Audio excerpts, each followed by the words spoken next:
আসসালামু আলাইকুম বন্ধুরা, আপনাদের মাঝে আবারও নিয়ে আসলাম ভালোবাসা ছায়া গল্প ৪১ নম্বর পার্ট। বেশি কথা না বলে গল্প শুরু করা যাক। শক্তপোক্ত দেহের লোকটাকে এভাবে আঘাতপ্রাপ্ত হয়ে অচেতন অবস্থায় বেডে পড়ে থাকতে দেখে প্রিয়া সহ্য করতে পারছে না। তার চোখ দিয়ে এক ফোঁটা পানি গড়িয়ে পড়ে। অপেক্ষা করতে থাকে কখন সেই শক্তপোক্ত লোকটা চোখ মেলে তাকাবে আর তাকে বুকে টেনে নিবে। এই তপ্ত হৃদয়টা শান্ত করতে যে সেই শক্তপোক্ত বুকটা অতীব প্রয়োজন। পেরিয়ে যায় অনেকটা সময়। ডাক্তারের অনুমতি পেয়ে সবাই কাছে থেকে পিয়াস দেখে এসেছে। সবশেষে প্রিয়া যায় পিয়াসের কাছে। লোকটার সমগ্র মুখমণ্ডল পর্যবেক্ষণ করে সে। সারা শরীরের পাশাপাশি মুখেও বেশ আঘাত আছে, সেখানে ঔষধ লাগিয়ে দেওয়া। একটা আঘাত চোখের নিচ দিয়ে গিয়েছে, হয়তো চোখে কিছু পড়া ছিল বলে চোখ রক্ষা পেয়েছে। হাতেও ছোটখাটো কয়েকটা আঘাত আছে। স্যালারিন মনিটরের তার এত সবের মাঝে প্রিয়া কোথায় হাত ছোঁয়াবে তা বুঝতেই পারছে না। তবুও সে সন্তর্পণে পিয়াসের হাতে হাত ছোঁয়ায়। তবে পিয়াসের মধ্যে কোনো প্রতিক্রিয়া দেখা যায় না।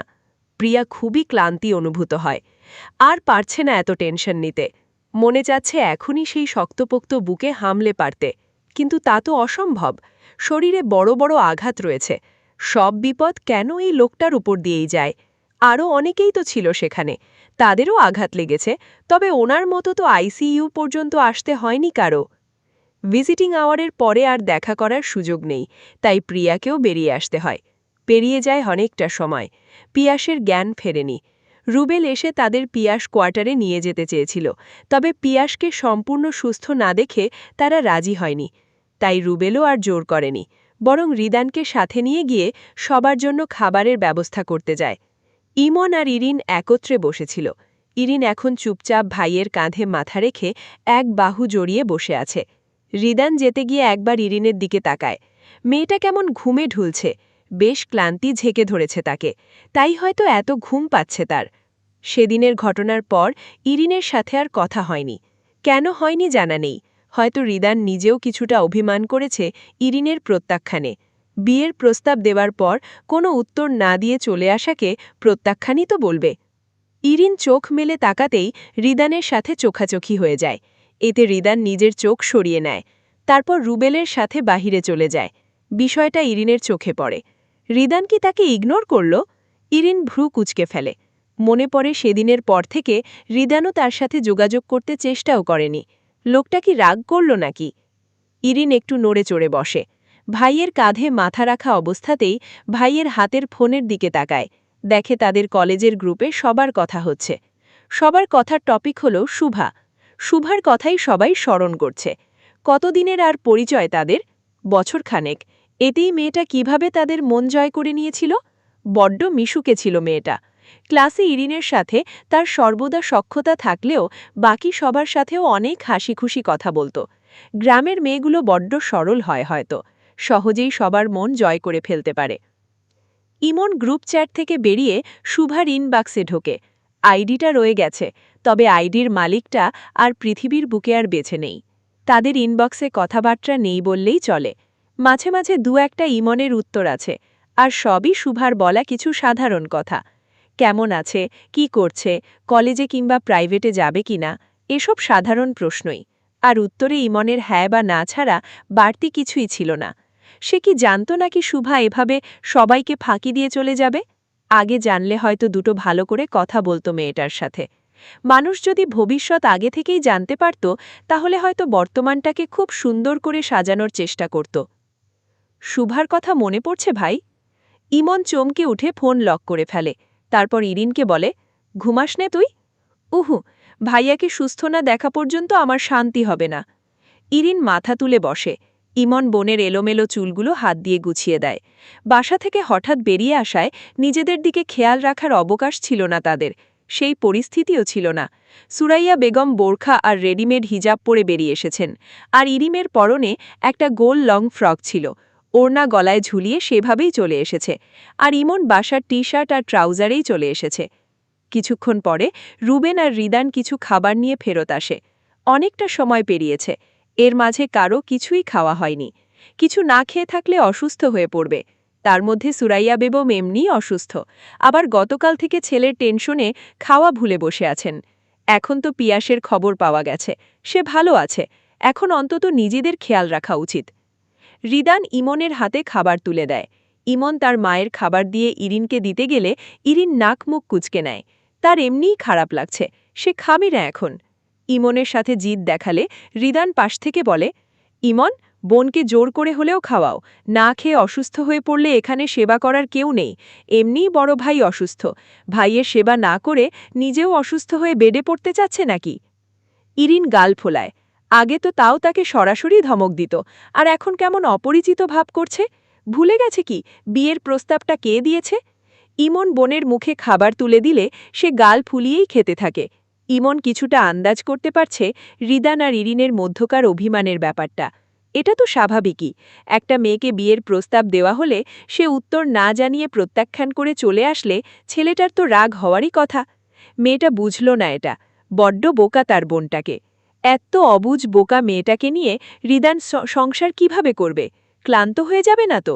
তেমন হলে আগে থেকেই সবটা ক্লিয়ার করে রাখা উচিত। দরকার পড়লে বোনকে সারা জীবন নিজের কাছেই রেখে দিবে, তবুও কারোর বিরক্তির কারণ হিসেবে পাঠাবে না।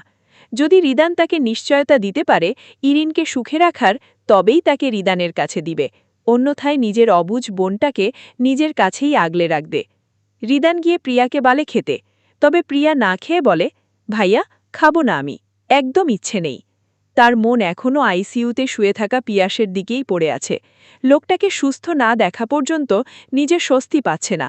জ্ঞান ফিরছে না কেন এখনো? ভাইয়া, ডাক্তার কিছু বলল? ওনার জ্ঞান ফিরছে না কেন?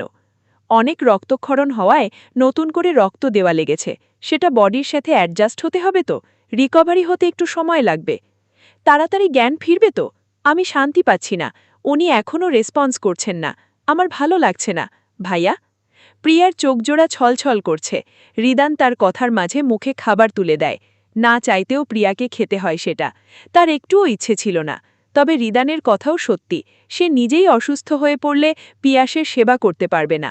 এখন তো তাকে একদম ফিটফাট থাকতে হবে। অন্তত সেই অসুস্থ লোকটার সেবা করার জন্য হলেও তাকে সুস্থ থাকতে হবে।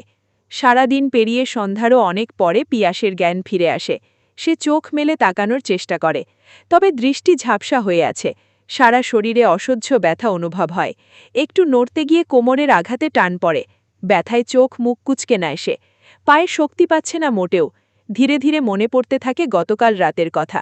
কিভাবে তারা অভিযান চালালো, তারপর নিজের আঘাত, আর সকালে রেস্কিউ টিমের তাকে উদ্ধার করা, সবই মনে পড়তে থাকে। পরক্ষণেই মনে পড়ে পরিবারের কথা, প্রিয়ার কথা। তারা কি এখনও তার খবর পায়নি? না পেয়ে নিশ্চয়ই অনেক টেনশন করছে। কথা বলতে হবে তাদের সাথে। মা নিশ্চয়ই অনেক টেনশনে আছে। আর প্রিয়া, মেয়েটা নিশ্চয়ই অনেক বাগলামি করছে। সেবার যেতেই তো চাচ্ছিল না তাকে ছেড়ে। আবার একদিন কথা না বললেই অভিমান করে বসে। সেখানে এমন নিউজ পেলে তো বাগলামি করারই কথা। পিয়াস নড়ে চড়ে উঠে। এতে হাতে লাগানো স্যালাইনের নলে টান খায়। তখনই একজন নার্স প্রবেশ করে রোগীকে চেক করতে। পিয়াসের জ্ঞান ফিরতে দেখে দ্রুত ডাক্তার ডাকে। বাহিরেই কিছুটা দূরে প্রিয়ারা সবাই অপেক্ষা করছিল। কেউ কোথাও যায়নি। রুবেলকে যেতে হয়েছিল ক্যান্টনমেন্টে খবর দিতে। তাছাড়া অন্যান্য অফিসাররা মাঝে মাঝেই পিয়াসের খবর নিচ্ছিল। সারাক্ষণে পিয়াসের কেবিনের সামনে টিমের সদস্যদের আনাগোনা চলেছে। প্রয়োজনীয় রক্তের ব্যবস্থাও তারাই করে দিয়েছিল। নার্সের ডাকে ডাক্তার চেকআপে আসে। প্রিয়ারা উঠে এগিয়ে যায়। ডাক্তার চেকআপ শেষে জানায় পিয়াস এখন স্টেবিল আছে, জ্ঞান ফিরেছে, শীঘ্রই কেবিনে শিফট করা হবে। তারা দেখা করতে চাইলে জানায় কেবিনে শিফট করলে পরে দেখা করতে পারবে। রোগীকে এখন অনেক সাবধানে থাকতে হবে। প্রিয়ার আর তর্সই ছিল না। পিয়াসের সাথে দেখা করার প্রবল ইচ্ছা তাকে ঝেঁকে ধরেছে। পিয়াসকে নর্মাল কেবিনে শিফট করা হয়। পিয়াস তখনও জানে না তার পরিবারের আসার কথা। রুবেল গিয়ে তার সাথে দেখা করতে সে নিজের ফোনের খোঁজ করতে থাকে। আগে পরিবারে খবর জানাতে হবে, তারা অনেক টেনশন করছে নিশ্চয়ই। তবে রুবেল কোনো উত্তর না দিয়ে ফোন এগিয়ে দেয়। পিয়াস ফোন হাতে নিতেই তখনই কেবিনের দরজা ঠেলে একজন মহিলাকে প্রবেশ করতে দেখে পিয়াস মাথা ঘুরিয়ে সেদিকে তাকিয়ে মাকে দেখতেই অবাক হয়ে যায়। বিস্ময় তাকে পুরোপুরি ঝেঁকে ধরেছে। আম্মু? সুরাইয়া বেগম তাড়াতাড়ি এসে ছেলেকে ধরে আদর করতে থাকেন। পিয়াসের মাথায়ও একটা ব্যান্ডেজ লাগানো আছে। ছেলের সারা শরীরে এত আঘাত দেখে তিনি কেঁদে উঠেন। পিয়াস মাকে শান্ত করতে এক হাতে মাকে বুকে টেনে নেয়। মৃদু কণ্ঠে বলে, কান্না করো না আম্মু, আমি ঠিক আছি তো। কতটা আঘাত পেলি তুই? অনেক কষ্ট হচ্ছে না? ইস, এত আঘাত! পিয়াস মৃদু হাসার চেষ্টা করে। এই তো, তুমি চলে এসেছো, এখন আমি একদম ভালো হয়ে যাব। পিয়াস একটু ঘন ঘন শ্বাস ফেলছে। সে পুনরায় জিজ্ঞাসা করে, খবর পেলে কোথা থেকে? কার সাথে এসেছো? ইমনকে কোথায় রেখে এসেছো? ভাইয়া! ইমনকে কেবিনে প্রবেশ করতে দেখে পিয়াস অবাক হয়ে যায়। বিস্ময় প্রকাশ করে বলে, তোরাও এসেছিস? ঠোঁট উল্টে উপর নিচে মাথা নাড়ায়, তারপর ভাইয়ের দিকে এগিয়ে এসে বুকে ঝাঁপিয়ে পড়ে। আচমকা ধাক্কায় আঘাতে মৃদু টান খায়, তবুও টু শব্দটি করে না সে। বোনকে বুকে আগলে রাখে। ভাইয়ের বুকে পড়ে ফুপিয়ে কান্না করে দেয়। ভাইয়া, অনেক ভালোবাসি তোমাকে। পিয়াস হেসে ফেলে, হাসতে গিয়েও পেটের দিকে টান পড়ে। আমিও ভালোবাসি আমার একমাত্র ছোট্ট বোনটাকে। ইমন এসে ভাইয়ের পাশে দাঁড়ায়, মুচকি হাসে ভাইয়ের দিকে তাকিয়ে। মা বোনের মতো সে শুধু পারছে না কান্না করে ভেতরের দুঃখটা প্রকাশ করতে, তার বিনিময়ে সে শুধুই দাঁড়িয়ে দেখতে থাকে। পিয়াস তার দিকে হাত বাড়ালে সে এগিয়ে আসে। ইমনের মাথায় হাত বুলিয়ে পিয়াস সান্ত্বনা দেয়। সে তো বুঝতে পারে তার ভাইটাও এখনো অনেক ছোট।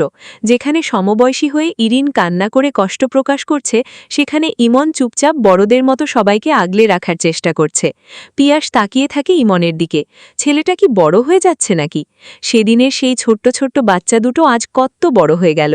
ছোট্ট ছোট্ট পায়ে সারা বাড়ি দৌড়ে বেড়াতো। পিয়াস কলেজ থেকে ফিরলে হাত পেতে বসে থাকতো চকলেটের জন্য। খেতে বসলে হাঁ করে বসে থাকতো ভাইয়ের থেকে লোকমা চুরি করতে। বাচ্চা দুটো এত বড় হয়ে গেল কবে? পিয়াস বাস্তবে ফিরে আসে। তার চোখ জোড়া সম্পূর্ণ কেবিনের জুড়ে ঘুরছে কাঙ্ক্ষিত মানুষটিকে দেখার জন্য। সে কি আসেনি? এটা তো অসম্ভব ব্যাপার। সে না এসে থাকতেই পারবে না। পিয়াসের চঞ্চলতা যেন ইমন বুঝতে পেরে যায়। সে একটু নিচু হয়ে পিয়াসকে জানায়, ভাবিও এসেছে, বাহিরে অপেক্ষা করছে। পিয়াস তাকাতেই ইমন হাসে, তারপর মাকে তাড়া দিয়ে ইরিনকে নিয়ে বেরিয়ে যায়। সুরাইয়া বেগম ছেলের আচরণ দেখে সবটাই টের পেয়েছেন, তাই সুযোগ করে দিয়েছেন ছেলে আর ছেলের বউকে একটু দেখা করার। তারা বেরিয়ে যেতেই প্রিয়া কেবিন রুমে প্রবেশ করে। পিয়াস একদৃষ্টিতে সেদিকে তাকিয়ে থাকে। প্রিয়ার চোখ দুটো পানিতে টলমল করছে। পিয়াস অল্প হেসে হাত বাড়াতে প্রিয়া এগিয়ে আসে। তাড়াহুড়ো করে না একদমই। সে জানে পিয়াসের সারা শরীরে অনেক ব্যথা, তবে কোথায় কোথায় ব্যথা তা তো তার এখনো জানা নেই। তাই সে এসে পিয়াসের পাশে বসে, তার একটা হাত নিজের কপালে ঠেকায়, তারপর চোখের পানি ছেড়ে দেয়। পিয়াস তাকিয়েই থাকে কান্নারত তার অর্ধাঙ্গিনীর দিকে। একসময় মুখ ফুটে মৃদু গলা বলে, বুকে আসো। প্রিয়া দুদিকে মাথা নাড়িয়ে নাকচ করে, নাক টানতে টানতে বলে, আপনার শরীরে ব্যথা আছে। শরীরের ব্যথা ঔষধে উপশম হবে, তবে বুকের ব্যথা তুমি ছাড়া উপশম হবে না। বুকে এসে আমার অশান্ত হৃদয়টাকে শান্ত করে দাও। স্বামীর এমন মায়াময় আহ্বানকে প্রিয়া আর প্রত্যাখ্যান করতে পারে না। ঝাঁপিয়ে পড়ে স্বামীর বুকে। গত একটা দিনের সকল টেনশনগুলো কান্না হিসাবে স্বামীর বুকে ভাসিয়ে দেয়। আর পিয়াস বউকে বুকে আগলে রেখে কান্না করার সুযোগ করে দেয়। থাকুক না এভাবে, কান্না করে বুকটা শীতল করুক। এই সময়টার জন্যই তো সে গত কদিন ধরে অপেক্ষা করছিল। এই একটা মুহূর্তেরই আশায় তো এত অপেক্ষা। অবশেষে ঘটল সেই অপেক্ষার অবসান। গল্পটা কেমন লাগলো অবশ্যই জানাবেন, আর যারা এখনও সাবস্ক্রাইব করেন নাই অবশ্যই সাবস্ক্রাইব করে দেবেন। ধন্যবাদ।